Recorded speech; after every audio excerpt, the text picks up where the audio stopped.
E aí, moçada, aqui Marcos Oriá, estamos aqui começando mais um Hashtag Arte.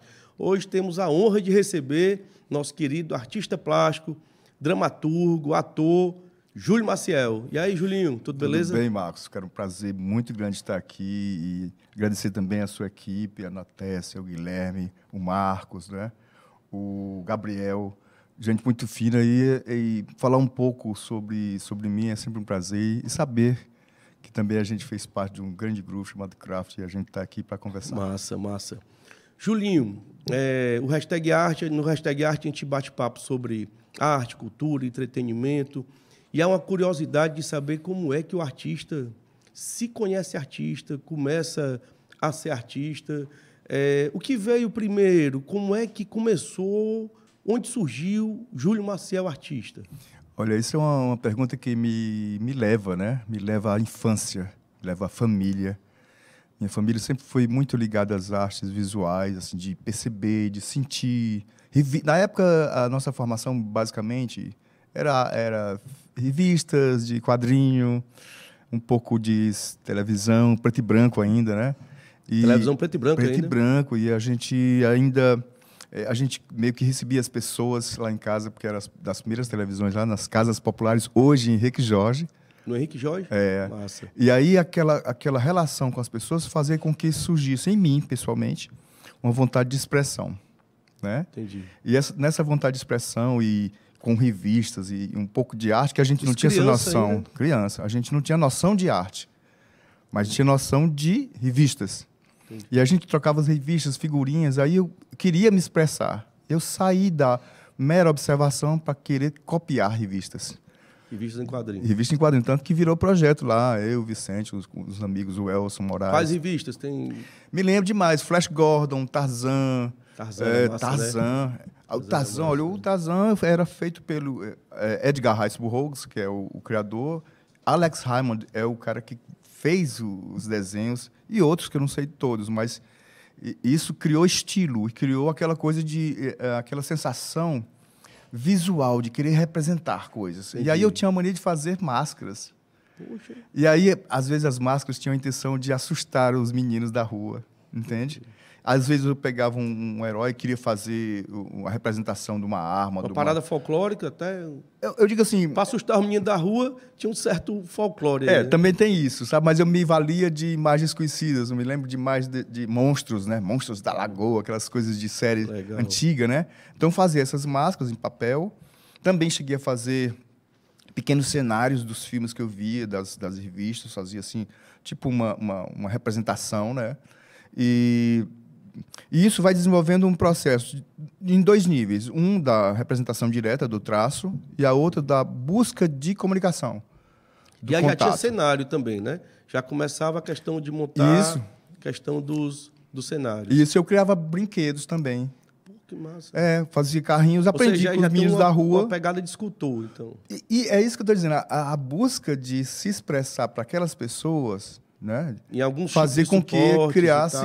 Exatamente, formatos que futuramente seriam, talvez, o chassi, o desenho, o próprio teatro e tal. Então, foi busca de, digamos, entre aspas, aparecer para os colegas, surgir, comunicar além daquele mero contato quase diário, mas fazer com que aquilo se ampliasse. Eu acho que foi nesse sentido. Manifestação do pensamento a partir de vários suportes, várias formas. Por aí. Isso criança ainda. Criança ainda. E aí isso foi se descambar no teatro, foi descambar nas artes visuais, né? E no vídeo, possivelmente. Mas esse artista, ele não foi logo para a arte de início, né? Não. Teve um percurso aí fora da arte também. Não tínhamos noção de que era arte. A noção de arte vai surgir... olha que eu estou falando dos anos 68, né? Eu nasci em 56, mas em 68 foi quando veio aquelas coisas de televisão e tal. Foi isso que me conectou com a rua. A parte de arte mesmo, nos anos 70, já é percepção de que aquilo pode ser dividido, exposto, entende? Eu fazia muito trabalho de colégios também, para os alunos em volta, né, os colegas, e aí aquilo foi dando essa relação. Aí já foi na adolescência, porque tu falou de 56, aí foi para os anos 70, isso. Aí já era Júlio Maciel adolescente, né? Dando saltos que aí já começou a usar a arte como manifestação dentro do colégio Exatamente. e tal, e a coisa começa a crescer, né? Cresce em dois níveis, né? A relação humana, teatro, que vai descambar em teatro. Eu estou usando a palavra antes, mas, em princípio, não tem essa percepção, certo? E também os rascunhos, os gatafunhos que eu fazia, né, vão virar trabalhos de arte. Mas, assim, nada se perde, em princípio, né, ninguém sabe nem o que era. Nada se perde, né? Vem lá de trás e aquilo fica guardado. Ou como rascunho, como esboço, Sim. ou mesmo na cabeça do cara, né? Pro futuro. Né? E o profissional não foi para a arte? Não foi para a arte. Apesar de eu achar que a arte está em tudo, mas eu, na época... Eu também acho que a arte está em tudo. A minha resposta tem sido sempre essa, né? Aí, o que é que acontece? Nos anos 70, já estamos em 70, já tinha até exposto alguma coisa já, mas nos anos 70 eu vou trabalhar na Coelce. Hoje Enel. Antiga Coelce, né? Hoje Enel, exatamente. Como técnico em eletricidade. Quer dizer, a minha formação passou a ser técnica. Por dois motivos. Na realidade, a gente tinha interesse de ter emprego, né? De ganhar dinheiro, né? De sobreviver. E eu me lembro demais que... E a arte é complicado, sempre foi, né? Nenhum pai dá essa liberdade toda para você dizer assim... Você é artista. Faça isso, vá nessa arte. Pelo menos não antigamente. Era muito por acaso. Hoje ainda existe uma certa resistência. Imagine naquele tempo. Estava ouvindo a história do Alan Mendonça, no programa anterior, Pronto, né? Ele fala justamente conversou disso, sobre né? isso aqui. Pois Exatamente. Então, conosco não havia muito isso, mas eu pegava da seguinte forma. Meu pai fez um desenho, um lápis duplo, assim, ponta azul, ponta vermelha, e aquilo me marcou. Um desenho numa rua, um casario. Aí eu comecei a achar que aquilo era interessante. Ele nunca me estimulou nesse sentido, mas eu senti. Talvez eu tivesse em mim algo já dessa busca de expressão, né? Tem a centelha ali, né? Não tem como. A família. Já no teatro é a minha mãe e a minha avó.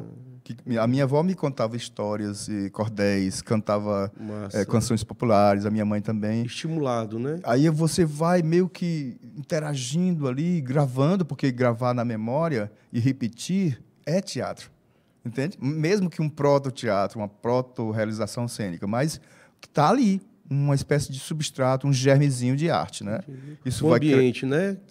Que proporciona. Isso só vai evoluindo, cara, com o tempo. Certo. Né? E essa ida para eletrotécnica foi na Escola Técnica? Escola Técnica Federal do Ceará, hoje IFCE, né? E ali eu encontrei um celeiro de amigos que fez com que eu crescesse mais ainda. Olha os nomes que eu vou dar para você aqui, só de cara aqui. O Acácio de Montes, que vem adaptar um livro comigo em 85. O Paulo Abel do Nascimento, um cantor lírico cearense conhecidíssimo. Isso na Escola Técnica. Na Escola Técnica. Escola Técnica. Massa. Clébio Carneiro, que criou um grupo de teatro, o Mandacaru, do qual eu participei.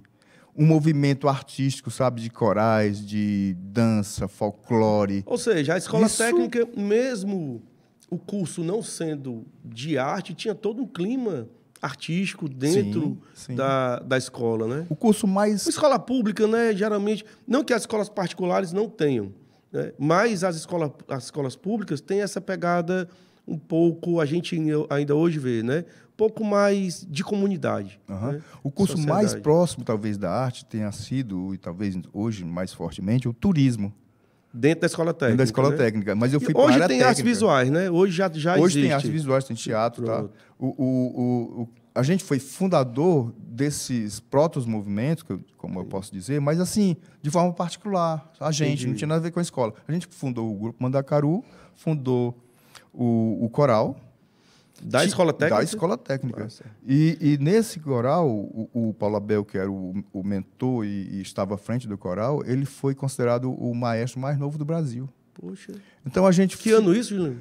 74 a 77. Massa. Porque 78 eu entro na Coelce, como técnico. Entendi. Saiu da Escola Técnica, uma maioria de lá já vai empregado, né? No meu caso, a turma toda foi absorvida. 12 pessoas, eu não entendo isso. É um ensino massa, né? Incrível, É um ensino incrível, ainda hoje é. Ainda hoje é. Foi um celeiro de artistas e então estimulou o meu trabalho. Um ambiente assim, que proporcionou, por mais que tenha sido uma questão particular, aquele ambiente da Escola Técnica Federal proporcionou. Ali na 3 de Maio, no mesmo canto? 13 de Maio, ainda está no mesmo canto. Massa demais. A gente, na nossa época, foi feita a piscina, o que proporcionou muito contato com pessoas, fins de semana, Massa. não era só estudar. Foi feito também o auditório, a gente inaugurou o auditório, quer dizer, isto... Uma época de abolição, né? Sim, de abolição. muita abolição. Inclusive a abolição política, estavam naquelas dificuldades, aquelas coisas todas. E isso faz você buscar, como eu sempre digo, o que faz com que você faça qualquer dessas coisas, essas atividades artísticas, é a busca de diálogo. Um homem social, né? Você quer interagir. Você quer interagir. E eu sempre digo, o que vem antes de tudo, de qualquer traço, de qualquer atuação cênica, que vem antes de tudo é a poesia. Nossa. É a poesia que faz com que as coisas aconteçam, na minha opinião. Arte é poesia, né? Independente da forma de manifestação. Tanto faz ser o teatro, como as artes visuais e tal. E esse caminho dentro da antiga Coelce não cerceou o artista? Não. Não cortou o artista? Não, foi incrível. Eu comecei a trabalhar com manutenção elétrica nas subestações e me lembro que um dia, acho que por volta do meio-dia, eu me sentei no pátio da subestação. Subestação vocês conhecem, né? Aquele arranjo de equipamentos, fios e tal, e postes que tem nas ruas aí. Tem algumas aqui dentro de Fortaleza. Tem, aqui mesmo. Aqui nós estamos na Barra do Ceará. Barra do Ceará. Tem a subestação da Barra, tem muitas coisas. E eu lá, olhando para o barramento, comecei a desenhar uma chave seccionadora. Desenhando ali. Massa demais. De repente passa o... Desenho de observação. Passa o meu chefe, assim. Não é nem meu chefe, era um cara, era um diretor de departamento que estava naquele dia. Quando eu olhou, ele disse, você desenha? Eu disse, desenho. Você não quer trabalhar com projetos? Aí eu, na hora. Eu saí da manutenção para projeto. De lá para cá, a vida toda foi desenhando. Porque... Acabou que o desenhista foi aproveitado dentro da Coelce, né? Em princípio, desenhando a lápis. Desenhava na mão? A lápis, no papel... Régua T, régua paralela? Régua T, depois é que veio a régua paralela, prancheta. Ainda peguei régua T, régua olha paralela. Que coisa doida, desenho feito à mão num papel chamado heliográfico, certo? Para que um desenhista profissional copiasse no nanquim, escrevesse a normógrafo. Você fazia o esboço, fazia a base. Então, aí só que você, todo dia fazendo aquilo, dá vontade, vou fazer outra coisa. Aí começava a desenhar rostos das pessoas. Dentro do aproveitar o meio de trabalho, aquela questão do contato com os outros, né? E esse trabalho na Coelce, entrou na Coelce na década de 70, 80? 77 eu entrei, 78 eu fui contratado. E a vida toda foi na Coelce? De trabalho foi. Massa. Aí em 97 eu pedi demissão para fazer direito. Foi fazer direito? Também? Eu não sei o que é que o direito tem a ver com a arte, né? Eu sou formado em direito, Cláudio César era formado em direito, o Guedes é formado em direito. Tem vários artistas que são formados em direito. Interessante, né? E o que é que o artista foi buscar na lei? Olha que coisa, essa pergunta é bem interessante, porque assim, o artista vai buscar na lei. Na realidade, eu estava buscando em mim. O que acontece? Quando eu percebi que eu não sabia do que era a sociedade em torno de mim, estava casado, nessa época já, né? Com problemas de separação, eu queria entender as pessoas, a sociedade. Não há uma forma melhor do que o direito. Então, o direito vai te dar substrato filosófico, social, pensamento e a percepção do que é a sociedade através das leis. Das pessoas, né? Essas interrelações, né? Essas interações me interessavam muito. E isso me dá reforço teatral. Massa. Olha que coisa. A arte, mesmo o desenho, a caricatura, me fizeram uma relação de popularidade entre os colegas que transcendeu o próprio ambiente de trabalho e passou a ser... As pessoas começaram a me conhecer através da arte. Entendeu? Isso no direito? Na verdade, aí eu nunca abandonei a arte. Abandonou? Nunca abandonei a arte. Mesmo dentro do direito? Não, nunca. E se formou em direito? Me formei em direito. Entrou na faculdade e se formou? Me formei em direito. Eu fiz exame de ordem e tudo. Massa. Advoguei na Justiça do Trabalho. Chegou a advogar? Sim. É interessante, Júlio. O artista, ele é assim, transgressor, né? Na verdade, a transgressão artística, ela faz parte do movimento do processo artístico. Sim. E é interessante como o artista que vai estudar direito, ele está tentando ali, de alguma forma, se enquadrar, ou ele está pensando em como fazer para transgredir, assim, sem romper demais? Acho que não tem... Eu fico curioso. Eu não acredito que tenha esse cálculo todo enquanto você está fazendo, certo? O que acontece que, na minha percepção, é assim, você ganha conhecimento. O conhecimento é a possibilidade de alteração. Entendi. Quer dizer, conhecer a coisa, perceber os meandros, as relações sociais, né? Eras e pessoas e acontecimentos, faz com que você entenda.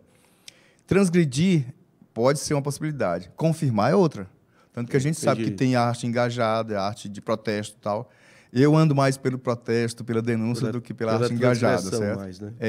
Agora, a transgressão em bom modo, porque assim, tem um fenômeno estético. Então,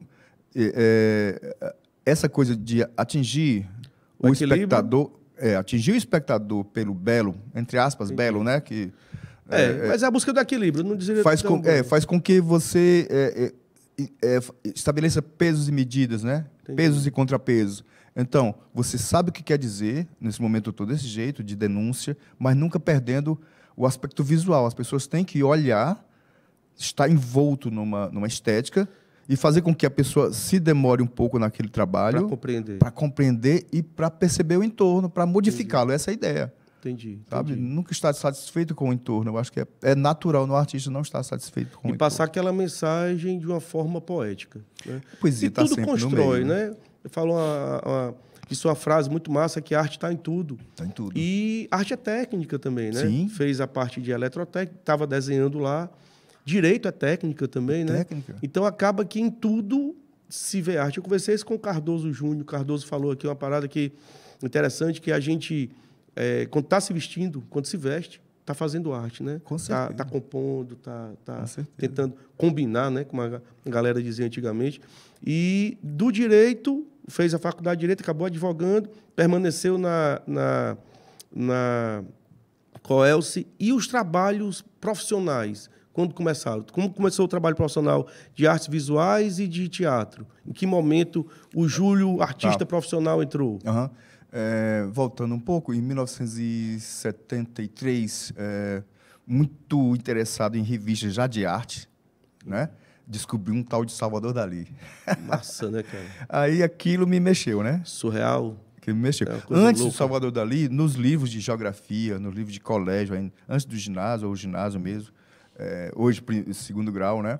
Eu descobri um artista que fazia pontilhismo, que quase ninguém conhece. Que as pessoas até me confundem assim, tu é inspirado na pessoa tal. Não, meu grande celeiro de arte foi Percy Lau, o que ninguém sabe quem é. A gente pode depois conversar sobre isso. Tinha um desenho de ilustração de ambientes do Cerrado, da Caatinga. Todo no pontilhismo? Todo no pontilhismo. E aquilo, para mim, foi uma coisa... paciência. Aquilo foi uma coisa que me despertou. Era quase fotografia, né? Porque trabalha com chiaro escuro, né? Aquela coisa, vai e tal. Preto e branco? Preto e branco.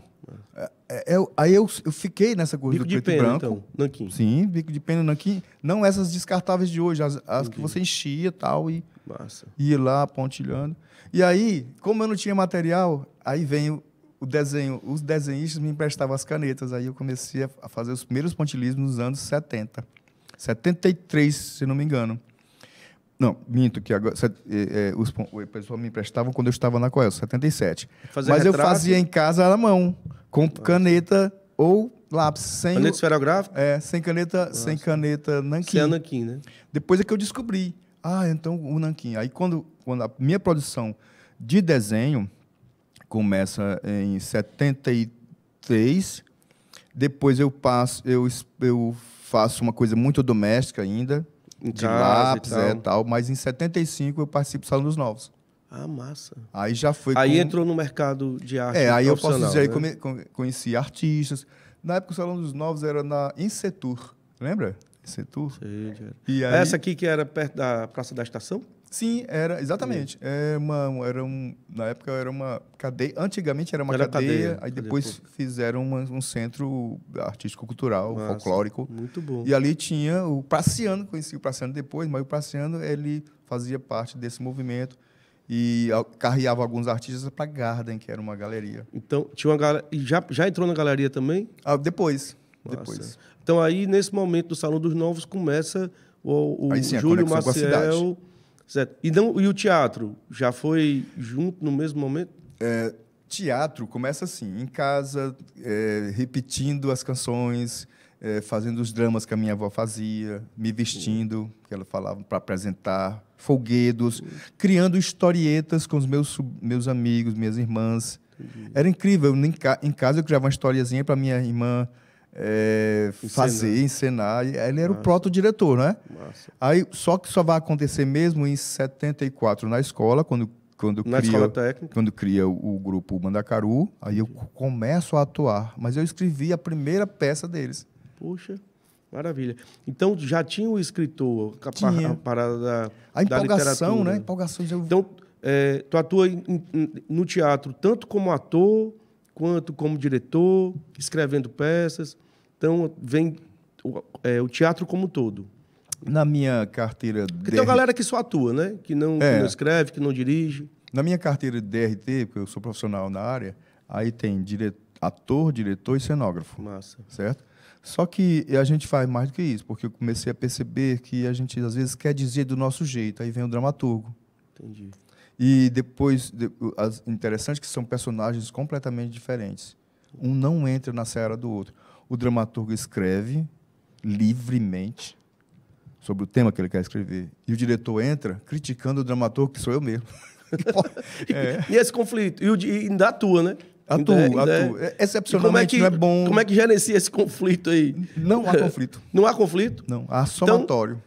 Então, mas na hora que... Se um corta o outro, diz, não é para fazer assim. Então, existe... Aí cresceu. Aí é o equilíbrio. É o equilíbrio. Busca o equilíbrio. Quando o diretor, o dramaturgo, escreveu um tema que ele quer, às vezes até adaptação, porque o caso a gente vai falar de adaptação, ele age como dramaturgo, como escritor dramaturgo, que não tem nada a ver, obrigatoriamente, com literatura direta, romance, conto.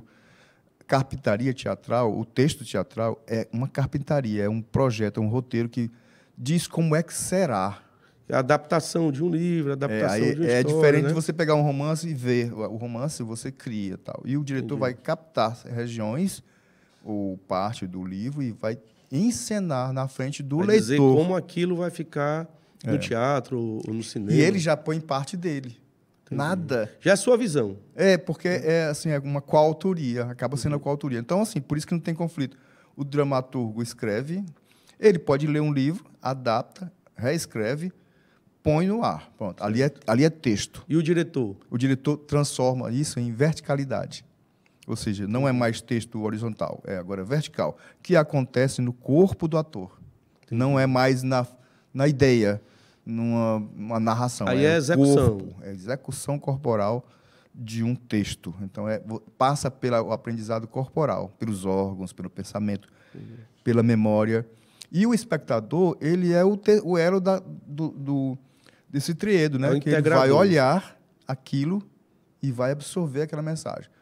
Eu costumo dizer que eu sou um facilitador da leitura. O cara tem um livro, ou tem uma peça, ou mesmo eu escrevendo, eu vou facilitar a leitura. A pessoa vai lá ler através dos meus olhos, através de minha percepção. O que não se encerra ali, ela vai recriar. É bem modesto essa colocação, porque isso é genial, Júlio. Você pegar e deve ter o olhar do artista visual nisso tudo, né? Sim, o artista plástico não abandona. Tá sempre, eu não sei se olhando de dentro, olhando de fora, como é que esse movimento, essas esculturas funcionam no teatro, né, no cinema, né? E o cinema, tem uma onda no cinema também, né? Na realidade, assim, quando você faz artes cênicas, né, ela tem um pé no cinema, no vídeo. Principalmente na questão do ator, né? Nós tivemos nesse instante aqui, veio o Marcos, o diretor, né? Aquilo ali... Dá uma organizada no... Nós estamos dentro de um cenário, a gente tem nós temos um tema na cabeça, não tem um roteiro, mas tem na cabeça. Isso é teatro. Mas acaba tendo roteiro a seguir, né? O cara coordena. Isso é teatro. Existe uma coordenação, né? Isso é teatro, televisado. A gente está fazendo teatro aqui? Estamos fazendo teatro. Estou defendendo o meu personagem, estou defendendo o teu personagem, com o teu repositório de informações, eu com o meu. Haverá troca de olhares, dúvidas, haverá concordância, isso é teatro. Quando a gente faz teatro para reencenação, a gente pontua e eleva ou reduz essa coisa entre nós. Entendi. Então, o que ele fez foi algo, só que a gente está sendo televisado. Aí vai ter corte, não sei o que, aí já não é mais teatro. Aí vai já é vídeo. Massa. Mas linguagens diferentes. Linguagens diferentes, mas dentro de uma parada que existe muita coisa em comum. O corpo humano é o primeiro, né? O corpo humano, a fala, o gesto. Essa é a coisa que ninguém pode tirar. Tanto que há teatro sem ninguém em volta, com um ator. Sim. O teatro é o ator. Aí põe o espectador, aí vira essa coisa toda. Mas né? o ator, no teatro, ele trabalha de forma bem diferente do que no cinema? Existe uma existe as suas particularidades, né? Existe a particularidade. Existe o substrato básico, que é o ser humano, o pensamento, e um texto interno ou externo, porque escrito seria externo, interno é aqui, nós estamos num texto interno. E tem a questão de utilização da câmera e movimentos, cortes e tal. No teatro não tem isso. No teatro valendo, é um live action. Né? Vai fazendo e tem alguém olhando. Claro que aquilo tem técnica de frontalidade, afastamento, iluminação, não sei o quê, sonoplastia, mas é um ato contínuo. Entendi. Já no vídeo e no cinema tem cortes e tal. Aí você, às vezes, nem sabe o texto... Né? Mas sabe a ideia, e se o diretor permitir, você faz a improvisação, você se conecta, né? E o Júlio Maciel no cinema, quando foi que começou, quando foi introduzido, apresentado ao cinema, como ator? Tá. Eu me lembro o primeiro filme que eu fiz... Eu tenho muitos filmes no meu canal, tem um canal chamado Cult Popcorn, é bom você ver, viu? Tá convidado. Chega junto lá no YouTube, né, Júlio? YouTube. Na realidade, e no Facebook também. Tudo agora é Cult Popcorn. YouTube, Facebook e Instagram. Eu tenho o mesmo nome, que é para quem me achar... Cult Popcorn. É cultura popular... Cult Popcorn. Né? Cultura popular e comunicação. Massa. Cortadinho. Massa. E aí é o seguinte, você falou sobre como chega... Como é que começa o cinema, né? Na tua vida? Então, assim, o teatro... Primeiro filme. Me lembra disso agora. Mas me lembra, assim, muitas coisas no meu canal que vem através de conexão e parceria com o pessoal da Unifor. Massa. Que é o grupo, o curso de audiovisual. Então, eu fui chamado para 5 ou 6 filmes. Fiz recentemente um filme com a Marta Aurélia. Estou esperando. Então, tem muita coisa guardada. Nessa brincadeira, as bandas de rock me descobriram. Eu fiz uns 3 ou 4 clipes de rock, heavy metal. Mas tu como ator, como diretor, como ator? Massa, cara. Eu acho que eu deixei o Anker Kelly. Acho que deixei aqui. Massa. Também, aí Ângelo Escudeiro me convidou para fazer um longa. Esse longa está sendo Quarto Escuro da Mente. Está sendo... Quarto Escuro da Mente. Da Mente. Esse filme está sendo editado em Portugal. Parece que estava só na parte de ajuste final. Não posso dar detalhes, porque... Ainda está rodando. É uma diretora, tem exclusividade, eu não posso estar falando muito, mas eu posso dizer o nome, né? Claro. E aí, grandes atores, sabe? Júlio Guedes, Paulo Roque e tal, a própria Ângela. Rodado aqui? Rodado aqui. Nós estamos agora, o Ceará se notabiliza muito pela produção audiovisual. Massa. Desde o festival do Ceará, né? Uma profusão de filmes que se espalhou, de produtoras, se espalhou no Ceará, tem vários festivais, e a gente tem ganho tem um mercado prêmios. Tem um mercado que está em franca expansão. Massa. E se dá por causa da nossa luz também. A galera vem, a luz é boa e a galera vem gravar aqui, né? Sim. Já houve novelas, tem muita filmes coisa. gravados. Desde a Tropicaliente, lembra disso? Desde a Tropicaliente, massa demais. Pois é. Muito bom. E o trabalho atual mistura tudo. Deixa eu falar, acabei nem dizendo, ó. Eu puxei o assunto e não falei. Aí vem o Cidade Anônima, que é sobre o corta-bunda, Quarto Escuro da Mente. É aquela situação lá do... Maníaco do Zé Walter. Maníaco do Conjunto Prefeito Zé Walter, né? E que é um livro do Jansen Viana, chamado... Aquilo ficou famoso, né? É um fato verídico, né? Fato verídico, durou um tempo, nos anos 70 também. Todo mundo tinha medo era maníaco, terrível, né? E outra coisa... E tu fizeste o personagem principal? Porque assim, eu fiz 2. Um foi um documentário onde eu relato que eu não morri, porque ninguém sabe, esse é um grande segredo. Morreu ou não morreu? Porque acha-se que não foi ele. Ah, entendi. Nas 28 matérias... Ainda tem uma questão jurídica aí, então, né? Tem. Nas 28 matérias do jornal Povo, Estado, Diário do Nordeste, aquelas coisas todas, não é concluso, apesar de ter morto uma pessoa, mas não é concluso que foi ele. Por isso entra a ficção. Para quem não sabe, foi que ano isso? Em torno de 78, por aí. Foi. Houve um caso de um maníaco, quando foi em um bairro de Fortaleza, que era o bairro José Walter, e ele atacava as pessoas, né? Especialmente as mulheres. Especialmente as com mulheres. Navalha. Com navalha, exatamente. Dava corte E isso e tal. Foi uma coisa muito séria, em termos policiais, e a sociedade ficou muito apavorada. Tem uma particularidade aí, porque assim, eu fui o personagem, eu estudei um pouco ele, senti e tal. Ele não estuprava. Entendi. Ele fazia um corte cirúrgico. É um psicopata Era mesmo. uma coisa né? estranha, né? E depois ele foi morto da pior forma, mas... Acha-se que foi morto, né? Porque ainda existe essa dúvida se era ele ou não. Aí né? eu entro na ficção, eu fiz o documentário real, falando como ele, inclusive as vítimas presentes, falando depoimentos e tal. E depois, no documentário? No documentário. Agora, no longa... Está sendo feito que é o longa? Cidade Anônima, Daniel Abreu, da Story Night. Ele é um personagem vivo, que olha para as coisas que aconteceram e diz: vocês pensam que eu morri? Então tem uma pegada aqui, né? de suspense aí, né? Aí ele faz uma coisa belíssima. A gente tem um teaser, por enquanto só tem o teaser, um minuto e alguma coisa. Interessante, cara. Isso aí é muito interessante. Que é forte, sabe? Lembra aqueles policiais, sabe? De primeira linha, muito legal. E é tudo rodado aqui? Tudo rodado aqui. Lá eu fiz. A gente fez ele no Portão Preto. Fez no Portão Preto? Gate, fizemos lá. Fizemos também na casa de artistas plásticos do Kelson Teres. Massa demais. O meu contato acaba juntando a galera. Junto. O Kelson fez parte da produção, da parte visual também, e da locação de algumas coisas. E eu lá recebi o personagem quase cru, porque apesar do roteiro ter muita coisa, a gente fez muita coisa viva, assim, sabe? O diretor falando, uma espécie de direção ativa, né? O laboratório ali, na hora, falando na hora. É. Massa demais. Muito legal. Muito bom. E, Julinho, o trabalho de artes visuais, ele vem do desenho, né? Que começou lá com o pontilhismo e tal, essa parada toda. Ele entra por algumas técnicas, né? Quais são as principais técnicas que tu curte, que tu trabalha? Considerando que o desenho se espalha desde o desenho em si mesmo, do ponto no papel, ele ganhou isso que eu chamo de desenho pontilhista, que é um segmento do impressionismo, né?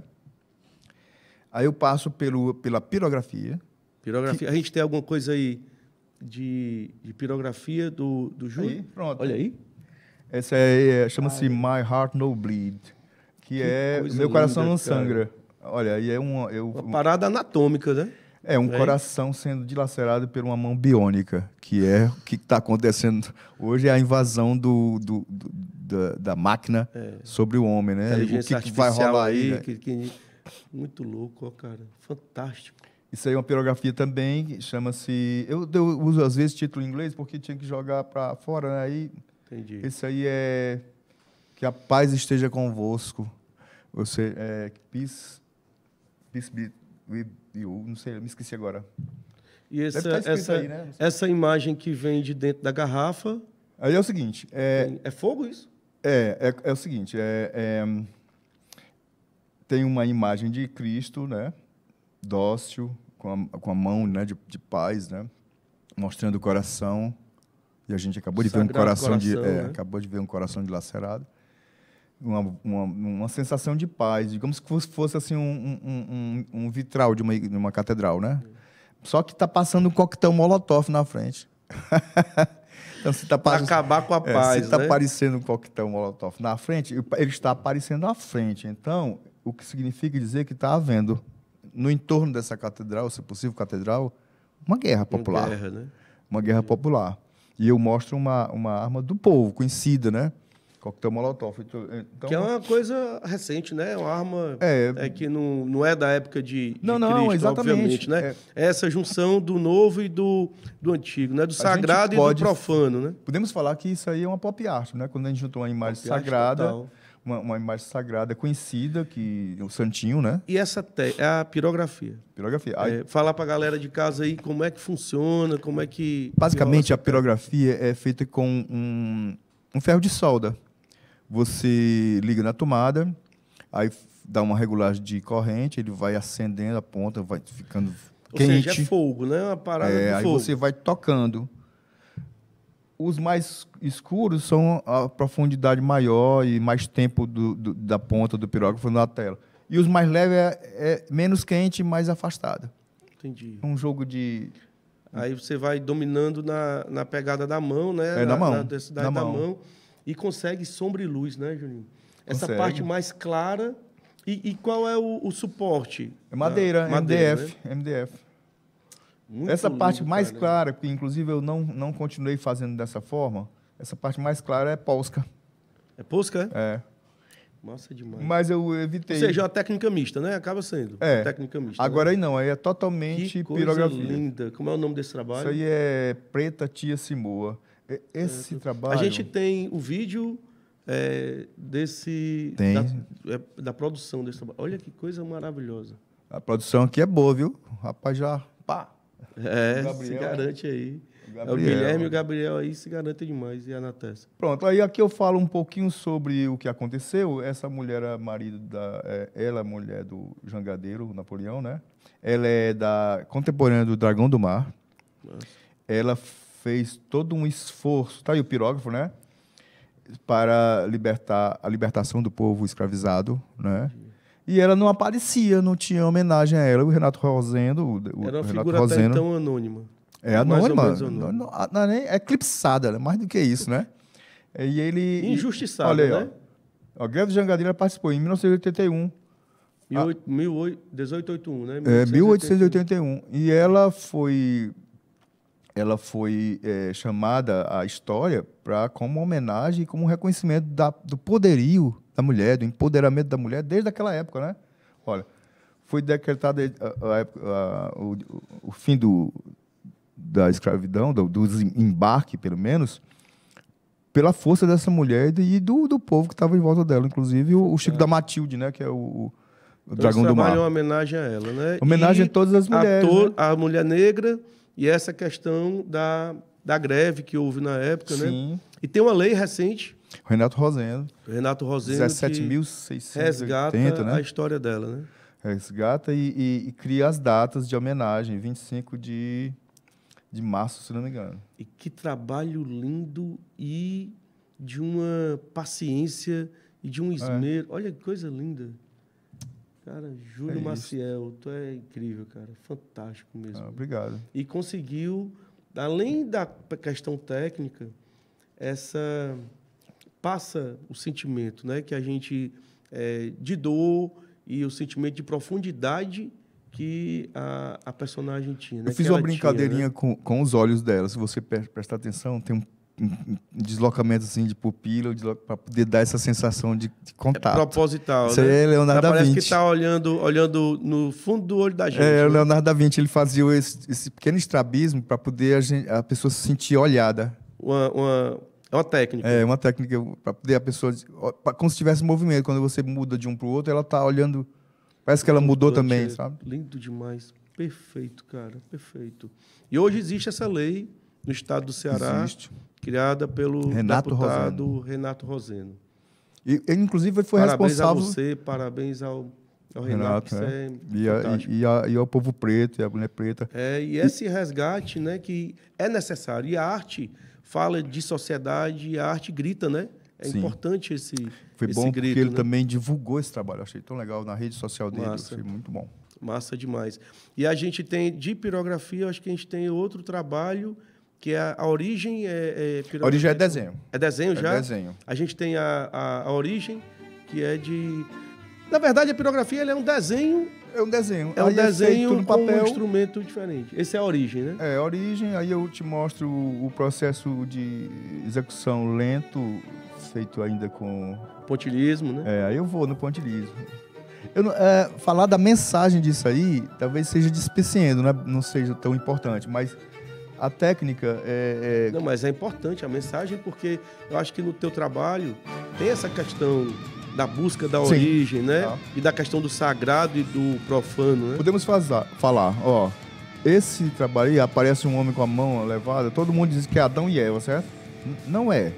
Deixa eu explicar melhor isso aí. Isso aí, na realidade, é um desenho da mulher do Carl Sagan. O cientista Carl Sagan, que fez o programa Cosmos. E ele consta num disco de ouro, grande, vinil, tipo vinil, né? Mas de ouro. E foi lançado na Pioneer. Olha que detalhe, cara. Foi para o espaço, já está quase 50 anos no espaço, como tentativa de comunicação com o extraterrestre. Aí tem fotografias, tem sonoplastia, gente falando várias línguas, tem animais. Isso O disco. O disco. Aponta o planeta. E a capa tem uma relação com esse... Só o casal. A gente pode ver de novo? Pode, eu queria ver de novo. Cara, Mostra o desenho final. Mas eu acho fantástico. Porque também tem o desenho, viu? E esse processo é um processo geométrico, né? Porque tu usa o orgânico e usa o geométrico. Essa geometria... Pronto, eu desenho. Pode soltar aí e depois tu para. Essa geometria, como é que funciona essa geometria dentro dessa... Porque é uma parada... Pronto, ótimo. É o seguinte, para explicar isso aí, tem que perceber um pouco da questão da geometria sagrada, né? Que é uma outra pegada que vai para o mítico, vai para o filosófico, vai para o esoterismo, entendeu? Entendi. Vai para conhecimentos apócrifos, vai para o Egito, Suméria, entendeu? Aí tem que pegar um pouco dessa história. Na realidade, o que é? A geometria é uma busca humana, né? Porque a geometria não tem na natureza, né? Não, pois exatamente. No centro do trabalho tem a mão dele e tem um ponto. Do ponto, houve um processo de circularização, que vai criando círculos e círculos e círculos. Na realidade, chama-se... expansão. Esse desenho todo chama-se Árvore da Vida. Essa parte cheia de interseção de círculos. Entendi. Começa com a semente e a árvore da vida. Eu estou falando de origem humana, né? Então... Eu digo... Por isso que a galera leva para Adão e Eva, né? Só que eu digo que essa origem humana... Aí vem uma questão do poder e da liberdade do artista de propor. Entendi. Porque tem uma pegada religiosa, mas também tem uma pegada que não segue diretamente o que está escrito, entendi, as escrituras e tal. Mas tem uma proposição e um sentimento. E é uma questão cósmica, né? Porque tu usou uma onda que... foi mandada lá para... Pronto. Lá em cima tem uma onda cósmica, você falou de onda cósmica, tem uma estrela que irradia energia para todo o quadro. Eu coloco aquilo como o próprio Deus. E essas duas imagens que estão de um lado e do outro... Aí a gente pode dizer que entre aquela força primordial, o causal, entendi, surgiram seres que não são daqui, eles estão fora do espectro, né? Exatamente, estão vindo de fora. Né? E são seres aquáticos, se você olhar aqui, parecem peixes, e são femininos. Parecem sereias, né? Lembram um pouco sereias. E são femininos. Aí tem uma descida de pontos luminosos por dentro, que seria o deslocamento delas lá de onde elas estavam, que eu não sei onde até o planeta ainda em formação. Entendi. E aí, você também está vendo, vindo lá desses círculos externos, isso aí é o processo de diferenciação celular. Massa. Você vai... Ou seja, tu consegue uma falar da contando. origem em vários aspectos, de vários pontos de vista. Estou contando a história exatamente no quadro. Aí ele entra, se você vê, ele entra nessa grande pirâmide, mas tem um buraco, né, um vazio preto, e serve de degrau subindo, e lá no pontinho tem um peixe. Quase ninguém vê. O peixe primordial. Tá ali em cima. O mais antigo que eu me lembro é o selacanto, mas tem um outro peixe intermediário que é de onde ele sai da água e vai para o continente. Continente, né? E vai sair da respiração da água e vai para a respiração externa. Ou seja, tu fala da evolução em vários aspectos. Até chegar no animal. No teísmo e no ateísmo também, né? Na questão da galera que acredita e que não acredita, né? No fundo está tudo aí, né? Tem coisa até aí que eu ainda não sei. E aí está no centro... Está em transformação. Está no centro do Oceano Atlântico. Se você for olhar, tem as Américas desse lado e do outro lado a África. Então ele tem um posicionamento. Em tese seria Atlântida. Que riqueza, cara. É muito doido. Que riqueza. E ao mesmo tempo é uma brincadeira, né? Mas é séria. Mas não deixei de ser séria, né? E hoje esse trabalho ele é de que ano? Já é da fase de 2018 para cá. Porque eu passei, Marcos, talvez tu não saibas, eu passei 33 anos sem desenhar. Passou 33 anos fora Na das hora que eu artes nem visuais? acredito. Foi. De que ano? Meu último trabalho daquela época foi na Unifor Plástico, foi em 87. E depois disso Logo parou? depois eu fui premiado com instalação, com um trabalho chamado Século XX, O Grande Vazio, que era um jogo de bobinas, de cabos de bobina, carvão, argila, carvão, pedra, areia. Instalação. Em círculo, instalação. Ou Falando do seja, tu século XX. mexeu com instalação naquela onda, a Naquela galera faz época. muita instalação. Eu fui massa premiado demais. na época era, o dinheiro da gente era o RTN. Lembra disso? Governo Collor. Foi na virada, né? Ali Na da virada. massa. E aí passou um tempo sem produzir artes visuais. Mas eu... Propriamente dita, né? Porque estava no teatro. No teatro produz arte visual. Eu fazia o figurino, Cenário. fazia cenários. Então, portanto, eu não parei disso. Mas eu não parei de me expressar como artista visual diretamente. Só na pandemia, ou na pré-pandemia, que eu acho que parece até que eu senti, acredito que tem muita gente que tenha sentido aquela comoção antes de acontecer. Entendi. Tudo descambava. E aí Questão de energia. Tu acha que Sim. teve um processo cósmico que antecedeu aquilo ali? Sim, olha, falando disso, me lembro demais, li uma revista chamada, na coleção Time Life, e falando do Força do Pensamento. Na época que o Titanic afundou, quando foram checar, muita gente falava desse navio antes de acontecer. Tem poesia infantil, tem desenho, tem jornalistas, tem gente que tinha percepção sensorial e falava disso, tanto que nessa revista tem uma sequência todinha até o navio A galera afundar. pressentindo. Acontece, parece que grandes catástrofes chamam atenção. Entendi. Então não tem jeito, tá para acontecer. Nós somos já era. nós somos um organismo vivo, desde o planeta às pessoas. E a gente E emite expandindo, né? e a gente emite ondas mentais e os artistas, quero crer, captam essas Tem uma informações. parada sensorial, né, Juninho? Tem. Como não ter, né? Como não Captar o entorno, né? captar, Dentro sintetizar e e fora, representar. né? E muita questão inconsciente que acaba vindo à tona Sim, quase sempre. na arte, né? Quase sempre. Na arte. Então, essa questão da pandemia, tu voltou um pouco com essa pandemia. Voltei sentindo uma vontade muito grande de me expressar, diferente da outra forma que eu fazia. E de lá para cá... Então, esse trabalho, ele é anterior à pandemia. É anterior à pandemia. Poxa, coisa interessante. Não, tem outros também. Claro que a gente não vai ilustrar tudo isso. Mas Ou seja, uma parada de um déjà vu. Tem poesia, tem a própria adaptação do Não Verás País Nenhum. Era isso, esse sentimento. Não vamos falar sobre isso agora, mas quando deu 2012, eu senti, é a hora de retornar com Não Verás País Nenhum, porque era na época do bug do milênio, lembra?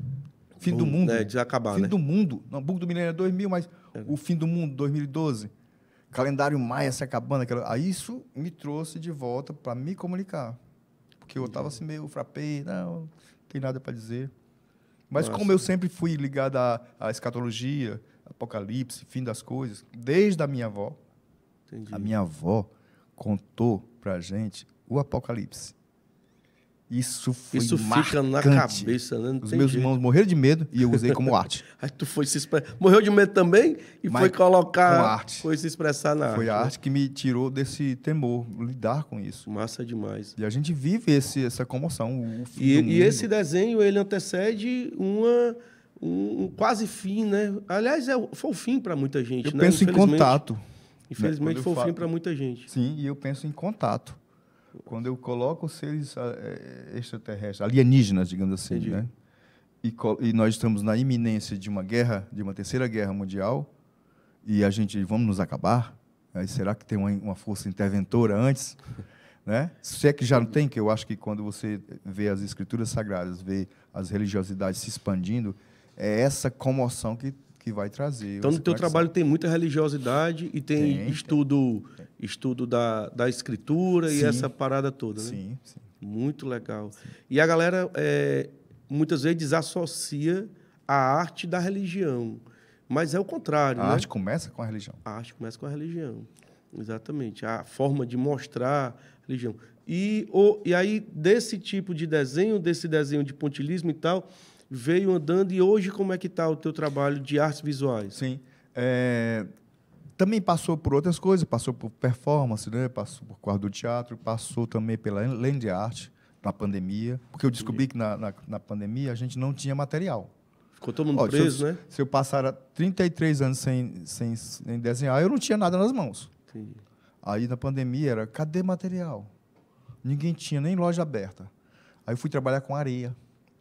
Puxa. Peguei, tá no canal também, eu fiz um trabalho chamado A Cura, onde eu pegava, parafraseando, né, imitando os monges tibetanos e, ao mesmo tempo, também os artesãos de Beberibe, né, no Morro Branco, com areia. Fui trabalhar com areia. Massa. Aí eu fiz o planeta... A escassez faz o cara se reinventar, né? Doida. Eu peguei tinta em xadrez, que é tinta de parede, pó, misturei com a areia ali da Praia de Iracema. Criou tua tinta. Fiz uma sequência de degradê de preto, fiz um planeta, um plano, né?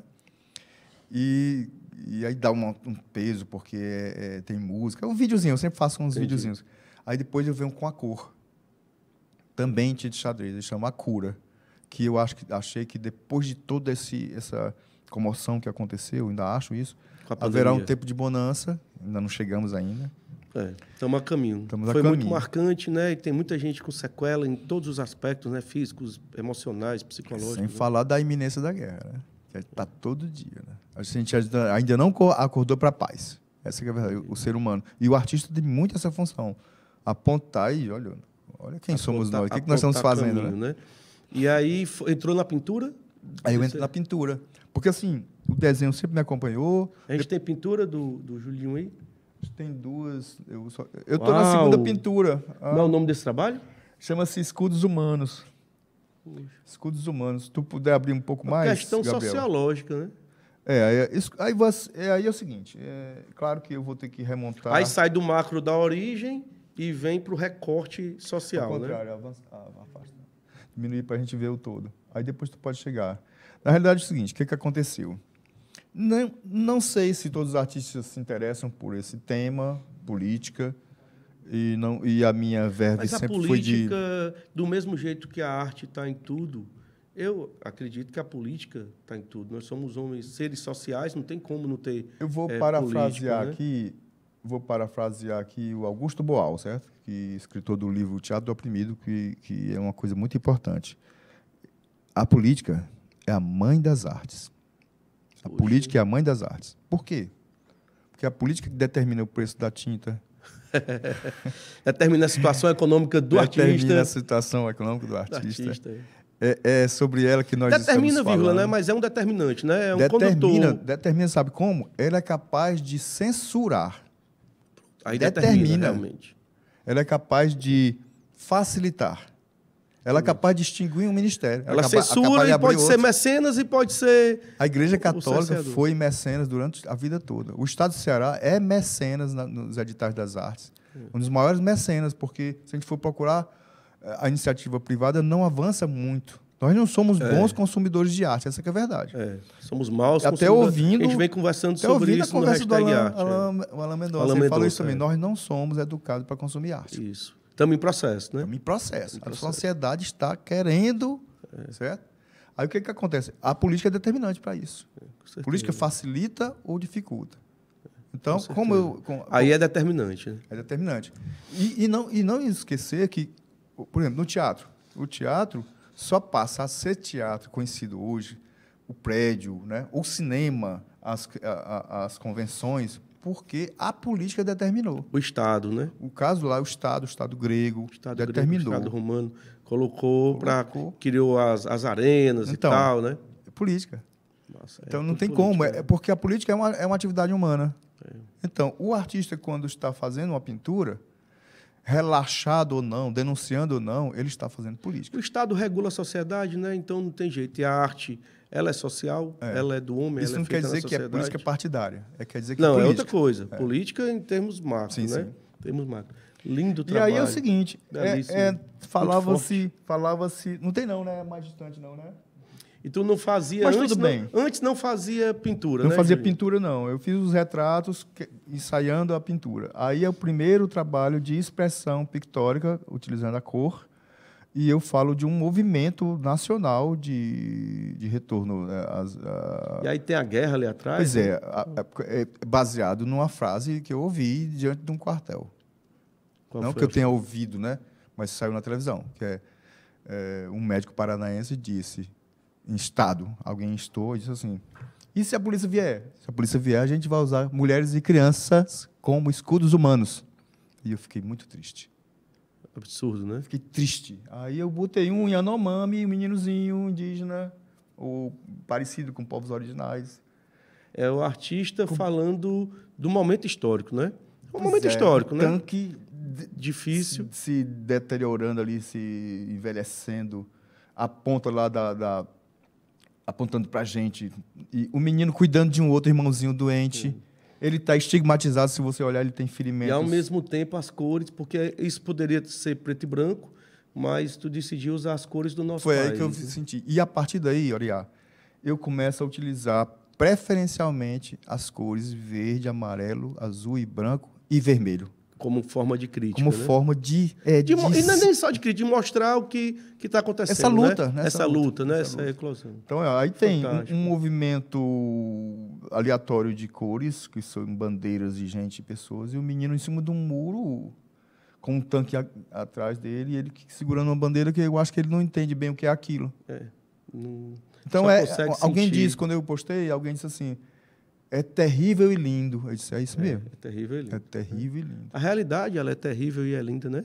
É a realidade mesmo. Julinho, e esse movimento do que tem nas artes visuais, ele descamba no teatro de alguma forma, e o que é que está rolando de teatro na tua vida? Como é que tá as principais peças? Sim. Eu sei que teve uma história com São Francisco, Sim, que sim. leva... conta um pouquinho essa...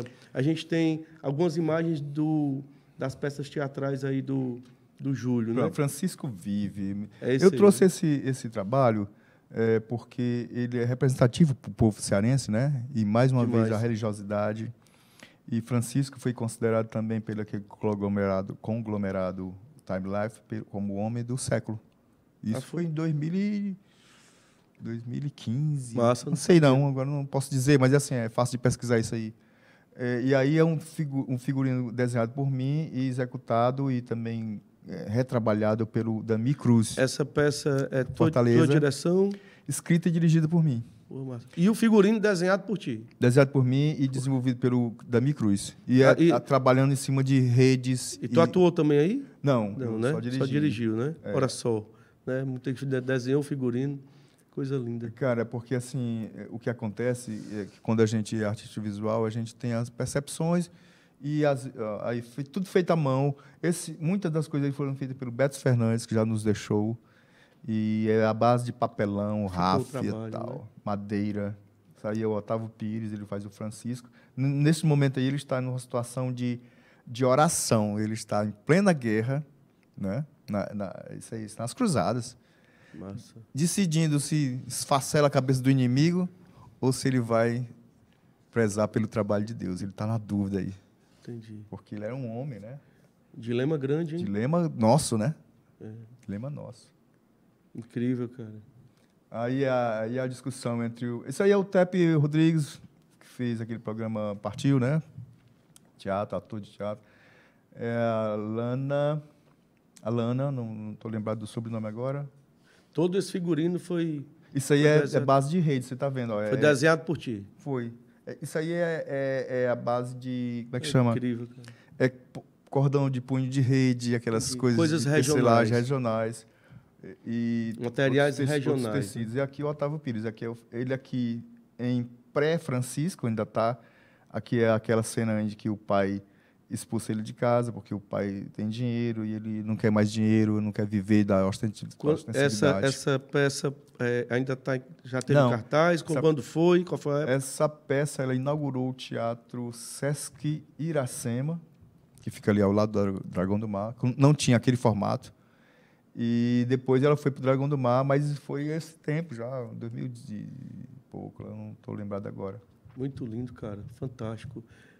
Aqui tem uma ampliação da quantidade de atores em cena. São 6 atores em cena, segurando esses galhardetes, que são os apóstolos da igreja, que eles estão dentro da igreja, aí fica uma cena grandiosa, sabe? Eles manipulam esses galhardetes e eles falam pelos santos também. E ali é o Papa, o Inocêncio III, na discussão sobre se Francisco deve ou não seguir a ordem, imitar, viver o Evangelho de Cristo de forma mais intensa. Muito massa. Conta uma história de forma poética. Isso é arte visual, não é? Né? É arte visual. Então não precisa, isso... Do figurino ao movimento das esculturas urbanas, né? A questão do... são performances. Eu utilizo aí a simbologia cinza, porque a simbologia do marrom, do telúrico, né? Do telúrico, essa que é a ideia, ela tem muito a ver com essa nossa região. Originalmente, Francisco nasceu cinza. Ah, foi? Porque lá na Úmbria... Então, a gente é que trouxe a questão do marrom? Não, isso foi avançando. É como representações. Quando as primeiras... É um simbolismo, então. O chão lá é branco, neve, então não tinha sentido aquele marrom. O marrom vai ganhando ao longo, se espalhando, inclusive com outros, vamos dizer assim, círculos religiosos, porque ele é do primeiro ciclo, é a primeira regra. Ele é o único que conseguiu executar a tarefa cristã. Então, a cor marrom para os franciscanos vai chegando depois. Interessante. Primeira ordem, segunda ordem, terceira ordem. Massa. Ele é da primeira ordem, ou seja, ele é mais direto ligado às estigmas, às dores, a não comer. Ele estava num processo de abandono do planeta, entende? Entendi. E aí os outros que querem segui-lo já estão pensando em casa, ele não pensava em casa. Entendi. Cobertura, biblioteca, roupa, como é que nós vamos fazer, vestir? E o material não interessava mais. Ele não queria nem saber. Aí eu uso o processo, eu uso ali no teatro. Olha o poder do teatro. A pena, essa pena que ele está utilizando, é a asa do anjo. Ele já está mais para o voo etéreo. Está mais para a espiritualidade do que para cá, né? Então eu uso a simbologia da pena. Massa, muito isso aí é artes visuais e ao mesmo tempo... Total. E fora essa peça, a gente tem umas imagens aí de outro trabalho. Maria Castro, Roberta Bonfim. Eu esqueci. Beleza, aqui agora já não verás aí já é outra onda, né? É outra onda. Saiu lá do Sagrado e aqui a gente está... Que trabalho é esse? Isso aí é em cima desse livro. Não verás país nenhum. Saiu a Cássio de Montes e a Janaína de Não Paula. verás país nenhum. Inácio de Loyola Brandão. Vamos falar sobre isso. Que fala sobre a época da... O Brasil. Falo do Brasil. Vamos dizer assim, numa situação hiperbólica, onde a ditadura avançou. Claro que ele escreveu isso aí em 78. O livro foi editado em 81. E o teu trabalho no teatro foi a adaptação? Isso aqui é uma revisão, uma homenagem de 25 anos da Editora Globo, do livro dele, capa dura, cheio de adendos aqui no final, textos dele e tal. Entendi. E isso aí foi a adaptação do livro, aí a teatralização da adaptação, que foi considerada a melhor do Brasil, entre 10. Parabéns. Aqui é o Inácio, obrigado. Aqui é o Inácio, aqui na Bienal do Livro, 2012. Lá à direita, lá o Carlinhos Perdigão, que nos deixou também, baterista, excelente, roqueiro. E eu ali, que tinha acabado de pedir demissão para ficar nessa posição. Aí já tinha saído da Coelho, já tinha passado daí, já estava na Cam Brasil. A figurino meu também, eu tenho mania de fazer essas coisas, eu utilizo aí... E aquele mouse? Eu vou explicar bem direitinho. No teatro à distância, no teatro à distância, coordenação é outra coisa. Mas aí é muito vivo, visível, né? Mas na verdade é o seguinte: tem que contemplar que ele está com um garrafão na mão. Ó. Ali tem urina, reserva especial, uma coisa assim, de urina, porque de acordo com o livro do Inácio, a água, e a gente sabe disso, nós estamos rumando para esse processo, a água vai ser um produto raro. Com então, certeza. Aí propõe a reciclagem da urina. Né? O brasileiro é que não atentou para isso ainda, né? Mas na Europa a galera já se preocupa muito com a... E a reciclagem da urina. Que o Inácio, em 78, já falava disso aí. E a gente executou isso. Tanto que tem cenas de coletas de urina, tem jingle da urina, um bocado de coisa. E aí o filme agora, o Duna, não sei se você viu, tem uma trilogia Duna, eles usam... Fala nisso. Que eu chamava de mictalha, que é onde você urina, coleta, bota dentro do tubo, recicla e usa na Essa questão do choque da realidade, né? Da questão da hipérbole, né? Bora acordar, moçada, né? Ele é o Dominguinhos aí, que é o personagem principal, e o Souza... Não, o personagem secundário. E o Souza, que é o protagonista, eles têm lutas, sabe, de opinião. Ele é um professor que perdeu a cátedra, foi cassado, né, aposentado compulsoriamente. Entendi. E ali o Dominguinhos representa um exército dividido, porque o exército, segundo o livro, tem o exército dos civiltares, que é civis e técnicos e militares, e os militécnicos, que são militares técnicos. Aí o exército dividiu-se em dois. Tem um choque, né? Entre houve uma divisão. Isso aí é... Aí Júlio Maciel aí. Aí sou eu faço o chamado... Eu atuei em alguns momentos. É o executor Morgues, que ele é um enviado cultural americano. Arte visual pura, né? Arte visual pura. Eu faço o poder externo ao Brasil. Aqui é esse personagem aqui do Pedrosa é um brasileiro, entende? E aí o americano dizendo como é que ele deve realizar as coisas. Vai para a questão da... Política, de novo, né? E tem muita política, né, no teu trabalho. O tempo todo. Política, religião, as coisas se misturam. Aí a proposta da bandeira do futuro, que a gente vai levar para o nazismo, olha aí, a peça pensou nisso, né? Que é isso aí eu criei essa bandeira, que é uma suástica girando, cheio de pontas, que ela corta cabeças, faz tudo. É uma visão atualizada da... A gente criou um hino para o Brasil. Isso é ficção. Vamos considerar isso. Então, como houve a divisão do exército, como houve a divisão da sociedade, a invasão do povo das nações europeias, dividindo o Brasil em porções mesmo. O que sobrou para o Brasil foi São Paulo. Tudo foi dividido. Inclusive, a Amazônia virou um deserto. Poxa vida. O Rio de Janeiro desaparece. Cara, tem coisas que a gente também criou, sabe? Entendi.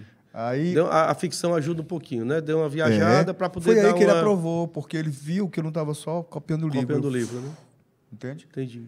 E aí a gente propôs uma criação de uma nacionalidade baseada no fascismo e no nazismo, que a gente vai ver já agora nos anos... Tem muita coisa, infelizmente, né? Eu fui estudar o Mussolini, Hitler, aí criei isso aí. A suástica, uma suástica nacional, a gente criou o hino nacional. Quero dizer absurdo, né, cara? Quero dizer que essa é uma suástica... Como a arte consegue falar de forma, assim, jocosa, mas de forma bem atual, né? Sim. Uma crítica... a gente praticamente fez uma profecia. Quase. A gente criou a dancinha nacionalista, 2 anos antes de acontecer. E aí é o seguinte, o verde e amarelo volta, né? Esses personagens aí na frente estão fazendo pequenas caveiras, né? Que, na realidade, são pessoas paupérrimas e famintas. Entendi. Volta a farda, as pessoas não têm mais roupas livres, todo mundo vive fardado, com macacões. Foi uma das coisas que a gente descobriu, macacão. Tudo aí é macacão, não tem nada de roupa... Alguém tem uma roupa? Não. Não tem liberdade para escolher. Tudo é planejado, É o totalitarismo total, é o hipernazismo, digamos assim. Entendi. Aí a gente criou o hino. Quando eu falo a gente, aí eu vou dizer... Fernando Neri criou comigo as músicas.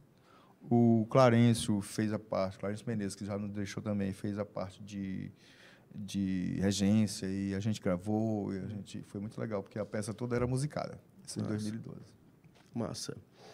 Julinho, o que é que tem de teatro aí para chegar? Como é que tá?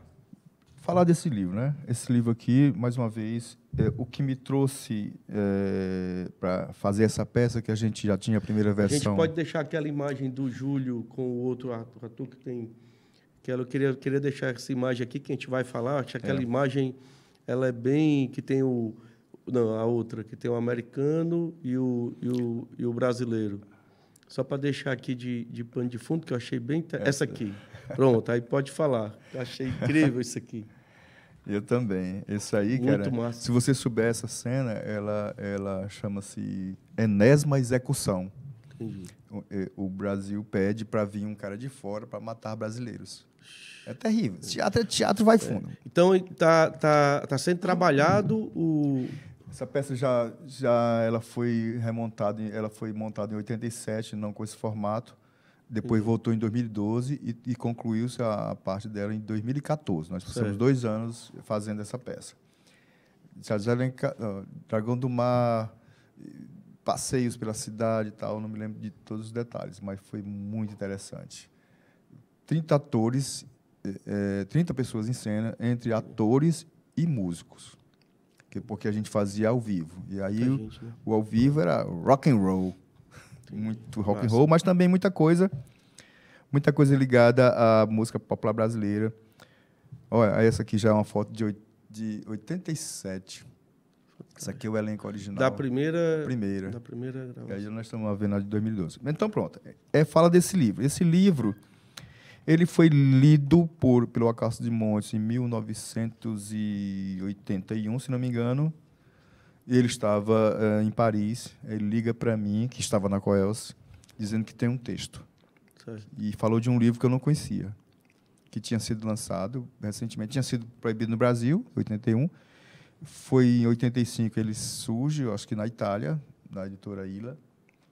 E depois vai para o ciclo do livro e fala dele e diz, vamos adaptar. Só que ele tinha um texto. Nessa brincadeira, eu fui me debruçar, a gente criou um novo texto. Entendi. Que em 87 ele vai a cartaz. O Inácio de Loyola veio.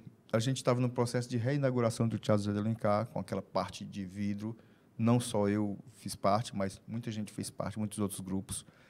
E ainda tem os convites da época, eu tenho muita coisa guardada. Legal. E então ele veio, a gente colocou o Coral Zoada, na época, o Elvis Matos e outros, tal. E foi uma noitada. Fizemos exposições de artes plásticas, porque os meus desenhos eram relativos a isso. E algumas coisas ele levou. Aí ele levou um cartaz da peça. Quando foi em 2007, a editora Globo faz esse livro de homenagem, de comemoração, né, dos 25 anos. E aí ele colocou um cartaz da minha peça, feito na prancheta, à mão. Massa. Aí eu disse, poxa... Esse cartaz, quem... Tu é que fiz, à mão. Isso aqui, na época, era nanquim. Massa. Olha como era a suástica. A suástica era diferente. Dá um zoom aqui no livro? Tem como mostrar para o... Incrível esse cartaz. Deixa eu pôr aqui. E aí eles colocaram no livro, né? Não, ele colocou, ele levou quando ele veio aqui, colocou, e eu considerei isso um chamamento. Poxa vida. Ou seja, o cara realmente colocar... Tá beleza aí? O cara colocar no livro dele um cartaz que foi feito à mão na Coelce, com nanquim. Aí, meu amigo, assim, que tá chamando pra gente fazer de novo. Aí eu voltei, em 2012 a gente fez. 30 anos depois. Entendi. Pegou aí? Beleza? Pois é.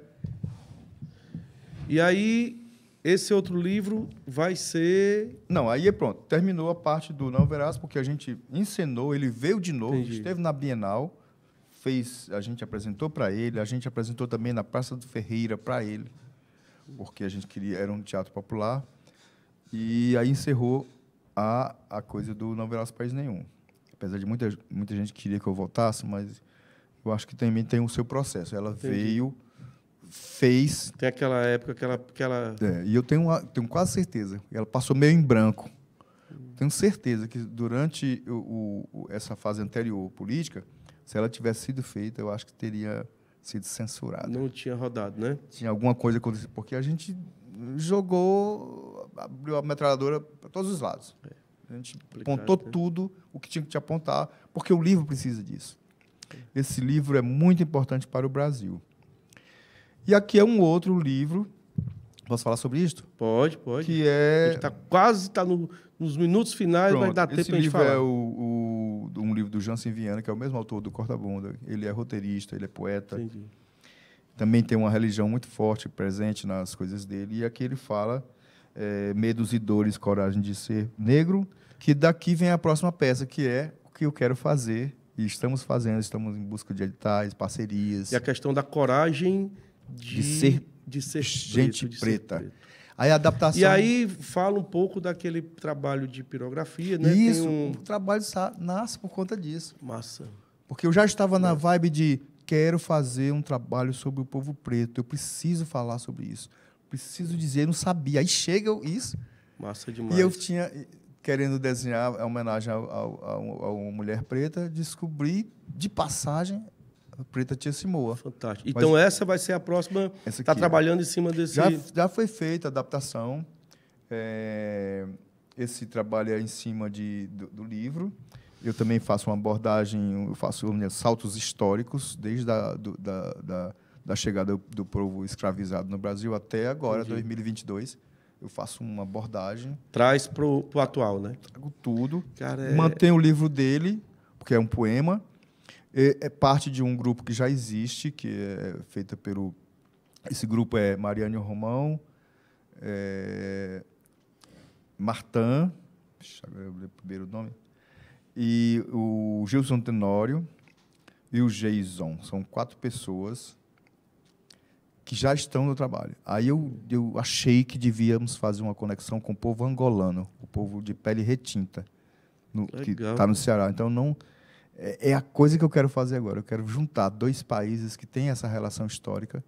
O povo guineense, moçambicano, o pessoal de Cabo Verde. Eu quero fazer essa conexão no palco de gente de fora com a gente daqui, falando sobre esse tema. O resgate da questão da escravidão que trouxe, infelizmente, né? Sim. O pessoal da África e Busquei apoio na Unilab, fui lá falar com os caras. Ou seja, tem toda uma mescla histórica para trazer para o cenário atual. Porque isso é lógica, isso é história. Não tem como fazer de conta. Aí eu vou em busca disso, sabe? Nossa. É uma ferida aberta, né, Julinho? Então precisa ser falada. Estamos nesse momento discutindo esse assunto. E é necessário, né? É fundamental. Cara, essa tua inquietação, essa tua mescla de artes visuais com teatro, com cinema, é uma coisa linda. Eu só tenho aqui a parabenizar e agradecer a presença de Júlio Maciel. Tu é incrível, cara. Tu é fera demais. Muito obrigado. É encantador, né? E dizendo agradecer... assim eu acredito, hein? Como é? Dizendo assim eu tem acredito. que dizer, porque é verdade, né? A gente vê, a galera de casa viu esse passeio, né? Com história, com arte, com literatura, com religiosidade, né? Que é uma coisa incrível. Julinho, muito, muito, muito obrigado pela presença aqui no Hashtag Arte. Massa demais. Galera, ficamos aqui com mais um Hashtag Arte nos estúdios da TVDD com Júlio Maciel. Valeu, Julinho. Viva a vida, viva a arte. A arte. Valeu, cara. Show de bola. Bom demais, bom demais. Maravilha. E essa...